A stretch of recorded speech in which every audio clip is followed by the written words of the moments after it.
Facebook থেকে Instagram, social মিডিয়ায় এখন আলোচনার তুঙ্গে শাকিব খান ও মিমির দুষ্টু কোকিল গানটি। এই গানে সুর যেন জাদুতে বাঁধা।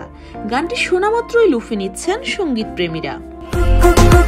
ঈদের ছুটিতে টেলিভিশনের পাশাপাশি দর্শকেরা উকি মারছেন ইউটিউবে।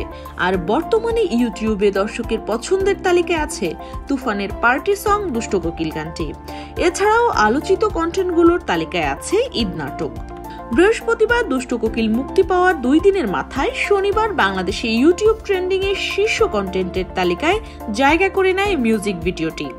রোববার সন্ধ্যা পর্যন্ত ইউটিউবে গানটি 77 লক্ষ বার দেখেছে দর্শকরা। বাংলাদেশের ট্রেন্ডিং এ শীর্ষে থাকা এই আইটেম সং ওটিটি প্ল্যাটফর্ম চরকির ইউটিউব চ্যানেল থেকে মুক্তি পায়। ইতিমধ্যে গানটিতে মন্তব্য এসেছে প্রায় 10,000-এর বেশি। এর আগে দুষ্টু কোকিলের ঝলক প্রকাশ করা হয় নেট মাধ্যমে। তাতে দর্শকের সাড়া দেখে আজ করা গিয়েছিল যে গানটি বাজিমাত করবে। দুষ্টু কোকিলের পুরো গানটি মুক্তি পাওয়ার পর রীতিমতো দর্শক উন্মাদনার তুঙ্গে।